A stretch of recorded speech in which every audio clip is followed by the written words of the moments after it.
the air cut like glass. No matter how deeply I tried to draw it into my lungs, it simply didn't seem enough to satisfy the icy urgency that had settled in my chest.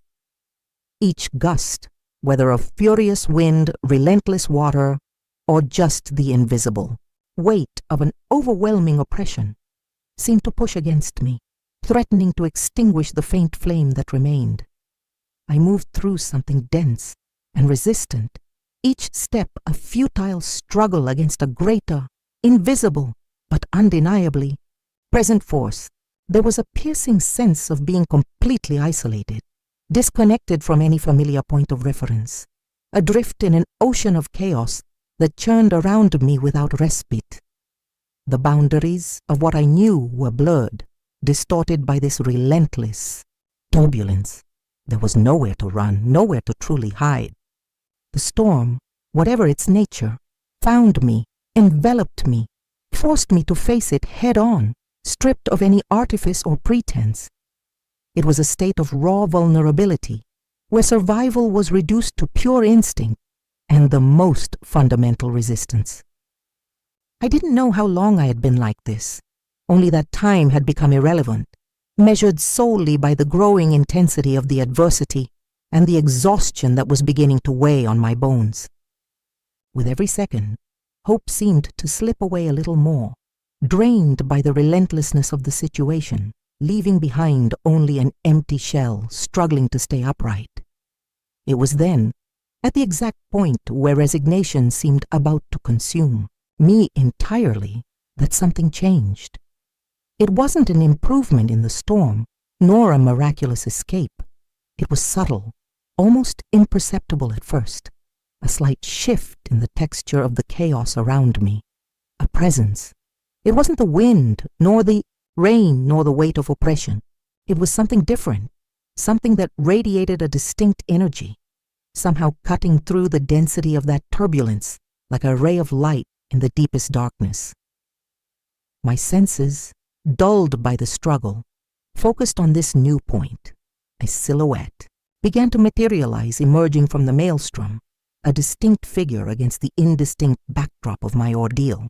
It was an unexpected apparition, shocking in its mere existence amidst it all. In that instant, something within me, which I believed to be frozen or extinguished, awakened. It wasn't fear nor paralyzing surprise, but an intense curiosity, an undeniable attraction. The storm still roared, still pressed, but now there was another point of gravity. And I knew, with a certainty that sprang from nowhere, that my journey through this particular hell was about to change radically, guided now by the orbit of this newly discovered presence.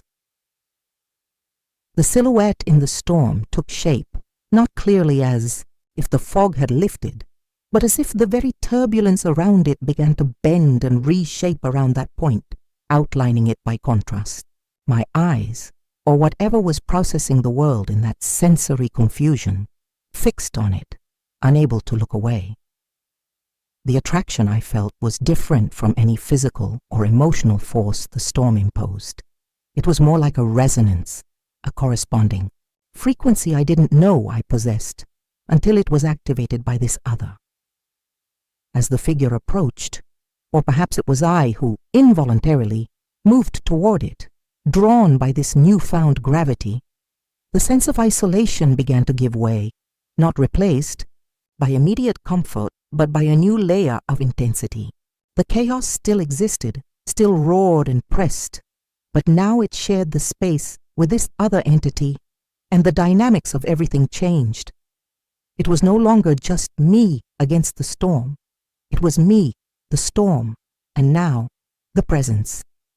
The exact moment of the encounter wasn't marked by a physical impact or a formal verbal exchange, for words in that context seemed empty and irrelevant in the face of the magnitude of the experience. It was more like the collision of two force fields, the superposition of two realities that, until then, had existed separately in the same hell. There was a shock wave, a profound recognition that swept away any trace of doubt or hesitation that might have remained. In that instant, Under the blind or furious eye of the storm, the world reduced to me and that presence, and to a silent, overwhelming understanding that transcended the need for explicit communication. Something vital happened at that point of contact, something that rewrote the rules of my existence in that adversity. The struggle for individual survival gave way to a new awareness, the realization that there was now an improbable we formed in the heart of the chaos. This nascent connection, born of shared vulnerability and mutual recognition in a moment of extreme difficulty, instantly became the new center of my reality, the pivot around which the storm and my journey within it would begin to revolve. From now on, the feeling of being adrift vanished, replaced by an urgent sense of purpose, not fully understood, but powerfully felt. I was no longer just trying to survive. I was, in some fundamental way, beginning to align with this other presence, propelled forward by a force that the fear of the storm could no longer dominate. It was the threshold of something new, something vast and uncertain, but undeniably compelling. My old life and the person who inhabited it now seemed distant, belonging to another time, as I took the first real step, not forced by the storm, but drawn by this new and enigmatic companionship forged in its midst. The decision, or the inevitability, to follow this new path was sealed. The urgency felt upon encountering that presence solidified into a silent resolution, shared without the need for a single articulated sound. There were no questions, no explanations, only a mutual and profound understanding that sealed the pact forged in the heart of the chaos. The storm still enveloped the world, still imposed its difficulties and dangers, but its nature seemed to have subtly changed. Before, it was an unrelenting external force against which I fought alone for survival. Now, it was the shared backdrop of a new path opening before us, or perhaps beneath our feet. The feeling of being adrift vanished completely, replaced by a powerful current pulling us forward, away from the exact point where our paths collided. It was a current of purpose, of an intertwined destiny that the storm, far from preventing, seemed to have orchestrated. My previous fears, the exhaustion that weighed me down, didn't disappear entirely, but were relegated to the background by the intensity of that new connection and the implicit promise of what lay ahead. Looking back to who I was, or where I came from before being swallowed by this turbulence, now seemed impossible, almost irrelevant. The old Violet was anchored in a past that the storm and this encounter had effectively severed. My current reality was defined by this uncertain present, shared with the enigmatic presence that had become my point of reference in the midst of the disorder. Each step we took together, each joint movement through the resistance of the environment, reinforced the sense that we had crossed an irreversible threshold. It was no longer about finding shelter or waiting for the storm to pass. It was about moving through it, with it, propelled by this force born of our encounter. The landscape, though still indistinct and hostile, took on new meaning, not as an insurmountable obstacle, but as the terrain where our story, the story of the two of us forged in adversity, would truly begin to be written. The uncertainty of what lay ahead was immense, but for the first time since the storm began, it wasn't a paralyzing uncertainty. It was the uncertainty of adventure, of the unknown that would be faced not alone, but side by side. The end of the beginning was marked. The real journey, in the midst of the storm that united us, had just begun. The current that pulled us forward after that encounter in the eye of the storm was not gentle, but it possessed an undeniable force that aligned with the silent resolution we had shared. Each joint step, or the sensation of moving in unison through the resistance of the environment, seemed to cement the reality of that improbable partnership. The storm itself did not relent. On the contrary, it seemed to react to our combined presence, throwing new kinds of challenges that we hadn't faced before, or perhaps that I alone simply hadn't been able to perceive or withstand. There was a growing complexity in how the chaos manifested, demanding a coordination that, though instinctive and without verbal communication, was essential to move forward. It became clear that the nature of this journey was not about avoiding the storm, but about actively navigating its different layers and intensities, and that this navigation crucially depended on the synchrony between us. The obstacles that arose were not just physical or sensory barriers. They were, in some way, tests of the cohesion of our newly formed union, challenges that could only be overcome through mutual adaptation and a shared reading of the chaotic flow around us. I began to feel the contours of the presence at my side in a more defined way, not just as a point of reference, but as an extension of my own capacity to face adversity. I learned to anticipate its movements, to feel its energy, to trust that where my own strength faltered, theirs would be present, and vice versa. It was an accelerated learning process, driven by the urgent need to survive and progress. The environment seemed to grow more relentless the further we advanced, as if the storm itself were resisting our joint progress. There were moments when the pressure became almost unbearable, where the temptation to give in was strong, but the mere awareness of the presence at my side, of the silent strength emanating from it, was enough to rekindle the flame of resistance. We understood without words that we were entering a new phase, where the fight was no longer just for survival, but for the crossing through the unknown that the storm concealed, and that this crossing would be done together, or not at all. Advancing through the storm became a marathon of resilience. Each step seemed to demand more of us, as if the very structure of the environment were becoming denser, more resistant to our joint passage. The difficulties were no longer just the initial barriers. They evolved, transforming into relentless sequences of trials that overlapped, barely giving us time to catch our breath before the next onslaught came. There were moments when exhaustion threatened to break us, where the weight of that journey seemed unbearable, and the temptation to simply give in was almost overwhelming. In those instants, the non-verbal communication between me and the presence at my side grew more intense, a silent flow of support, of shared determination that reaffirmed the commitment we had made. I felt their strength when mine waned, a current of energy that reminded me I wasn't facing this alone. However, it wasn't always a linear progression of mutual support. There were subtle moments of discord, of different reactions to the same crushing pressure, where perfect synchrony faltered. In these brief cracks in our unity, vulnerability reappeared, reminding us that despite the connection forged, we were still separate entities navigating a common danger. Overcoming these moments of misalignment required implicit trust and acceptance that the other was also grappling with their own shadows, and that overcoming would come not from constant perfection, but from the ability to realign, to find the joint rhythm again amid the ongoing chaos. Each of these silent and profound triumphs further cemented the bond between us, making the partnership not just a necessity for survival, but the very essence of the journey. The external pressure grew progressively, not just in intensity, but in its unpredictable nature. It felt as though the storm was learning, adapting to our presence, throwing challenges aimed at exploiting our perceived weaknesses.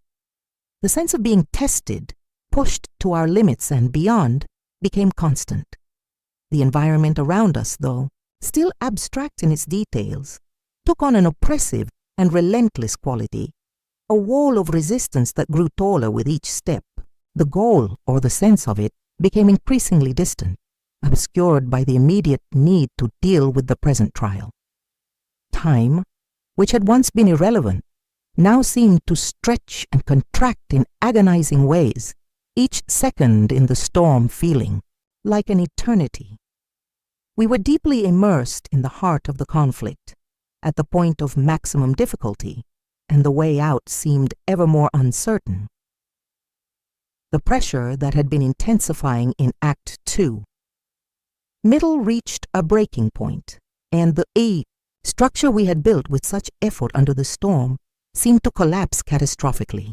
It wasn't a single devastating blow, but a series of cascading failures, a gradual loss of control that culminated in the overwhelming sensation of being swept away, undone by the relentless fury of the environment. It was a moment of acute pain, not just physical, but a pain that seemed to strike at the very essence of my determination and the connection that had become my anchor. The instinctive coordination we had perfected unraveled under the overwhelming force, and for a terrifying instant, the presence at my side seemed to slip away, swallowed by the same darkness and chaos that threatened to consume me.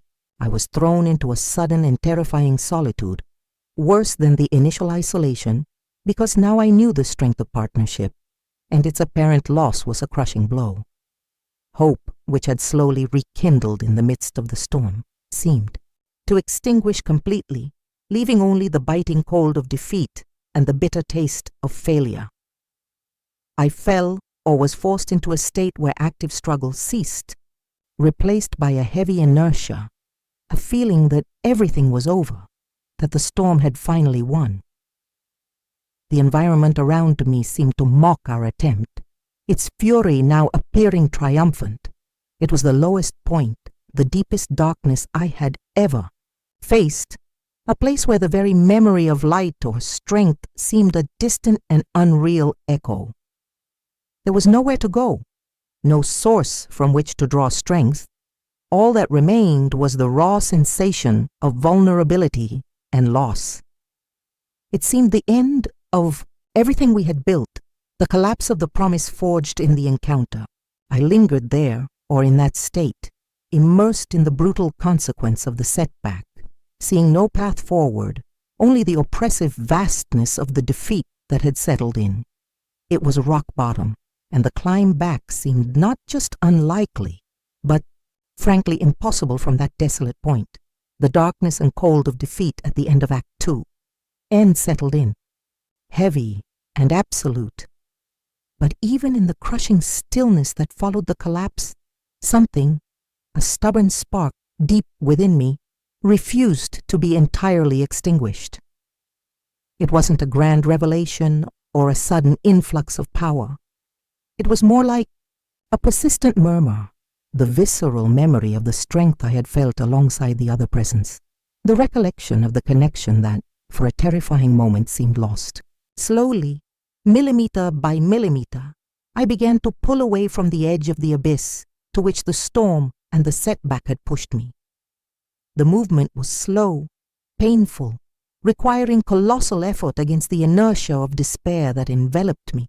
But each small victory, the ability to feel again the faint flow of shared energy, the re-emergence of the awareness of the presence at my side, not as something distant, but as a close and resilient reality, was a triumph in itself. The partnership, tested to the extreme, had not broken. It had merely been forced into a deeper and quieter form of being, a solid foundation beneath the unstable terrain of my own recovery. From this renewed foundation, I began to feel the rise of a new form of determination, not the naive hope of the journey's start, nor the forced resilience of its middle, but a calm and inflexible resolve that sprang directly from the acceptance of the depth of the challenge and our capacity to endure the fall. The storm was still there, its pressures still present, but my perspective on it had changed. It was no longer an insurmountable obstacle that had caused our temporary ruin, but the final battlefield where everything would be decided. The focus narrowed dramatically, away from the despair of defeat and firmly fixed on the need for a final confrontation. There was no longer room for doubts or hesitations. The only possible direction was forward, into the heart of the storm itself, or whatever it represented in its most concentrated form. The energy emanating from the presence at My side now seemed aligned with this new and intense focus, a reflection of my own state of mind, ready for whatever came next. We had recovered from the fall, not unscathed, but strengthened by the ordeal, and the stillness before the final charge hung in the air. The silent resolution we found in Act 3, beginning, propelled us directly into the core of the storm itself, to the point of maximum concentration of the force that had enveloped and tested us relentlessly. As we approached, the pressure increased exponentially, no longer as a diffuse resistance, but as a cohesive and imposing wall of energy. We entered. It and the world around us contracted into a single point of intense confrontation. There was no longer room for cautious navigation or passive resilience. This was the moment of direct engagement, of inevitable collision. All previous difficulties seemed to have been mere preludes to this instant, where the essence of the challenge manifested in its purest and most overwhelming form. It demanded every fiber of my being, every reserve of strength I didn't know I possessed, to simply remain present and active in that epicenter of fury. The presence at my side was more than a companion. It was a vital complement, a force intertwined with mine, reacting and acting in perfect, though exhausting harmony. We fought not with weapons or words, but with the essence of our combined determination against the oppressive force of the storm at its peak. There were moments of pure tension, where it seemed we would be crushed, where the weight of the confrontation threatened to reduce us to nothing. Time warped again, each second in the clash feeling like an eternity, filled with unbearable intensity. It was a dangerous and desperate dance on the edge of annihilation, where failure was not an option, but a constant and palpable threat. I focused everything I was. My fear transformed into focus, my exhaustion overcome by necessity, my connection with the presence at my side amplified by the crisis, into that singular point of resistance. The clash reached its peak, a moment of pure and concentrated opposition of forces. And then, in an instant that seemed to last an eternity and a blink at the same time, something gave way. It wasn't a resounding victory or a clear defeat, but a fundamental shift in the dynamics, a pivot where the balance tipped. The climax culminated, and the tension that held me in that confrontation began, very subtly at first, to shift. The apex had been reached, and the narrative of the struggle was at its final turning point. The tension that held us at the apex of the confrontation in Act 3. Middle began to unravel, not abruptly, but like a knot slowly loosening after being pulled to its limit. The crushing pressure receded, leaving behind a silence that felt deafening after the constant roar of the storm. The environment around us didn't return to what it was before. It settled into a new state, transformed by the intensity of what we had endured. There was a different stillness now, not the oppressive stillness of despair, but a calm that carried the weight of the lived experience, marked by the scars of the ordeal. I breathed deeply, and this time the air filled my lungs without resistance, filling a void I hadn't known existed until confronted with its absence. The exhaustion was profound, heavy in my bones, but mixed with a sense of relief that came like a slow, warm wave. I looked at the presence at my side, now clearer in the absence of extreme chaos, and felt the silent confirmation of our shared journey. The connection that had been born in the storm and tested in its darkest recesses was intact, perhaps even stronger, forged in the furnace of adversity. We didn't need words to understand what had happened, what we had overcome, and the cost it had entailed. The story was written in us, in the internal changes the crossing had etched. The path that brought us here was long and arduous, but the feeling of having reached the other side, of having emerged somehow transformed, was undeniable. The world outside the storm, or the new version of the world now revealing itself, seemed different, seen through the eyes of someone who had faced the abyss and returned. There was no complete return to what was before. There was only moving forward from here, from this new point of existence reached together, in the aftermath of the storm that, in the end, united us and allowed us to triumph. The journey was complete, and the new reality began now. The time that followed the resolution of the storm, or whatever it represented in its entirety, didn't bring a return to innocence or the simplicity of before. It brought, instead, a deep and lasting stillness, a silence that settled in the spaces where chaos and pressure once reigned. Life, or the existence we shared, took on a different rhythm, marked by the absence of that constant struggle, but permeated by the vivid memory of its intensity. We carried within us the marks of the crossing, not visible on the surface, but etched in the essence of our being and in how we now perceived the world and each other. The connection forged in the eye of the storm didn't diminish with the end of its fury. It deepened, transforming into a tacit understanding that transcended the need for words. We shared a silent knowledge of each other, a complete acceptance that could only arise from having faced the worst together and emerged side by side. The vulnerability exposed during those extreme moments gave way to a joint strength that didn't need to be ostentatious. It simply existed, an unshakable foundation beneath the terrain of our shared reality. The world seemed sharper now, its colors more vibrant, its moments of calm more precious, all seen through the transformative lens of the experience.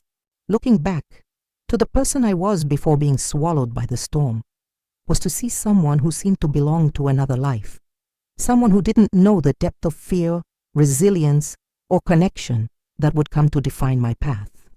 The love that triumphed when we met in the midst of it all wasn't an end in itself, but the beginning of something enduring, the foundation on which we built from the aftermath. We lived in the epilogue of that great ordeal, and though the storm had passed, its transformative force remained in us, a constant reminder of what we had overcome together, and the unbreakable bond that united us, forged forever in the heart of the chaos.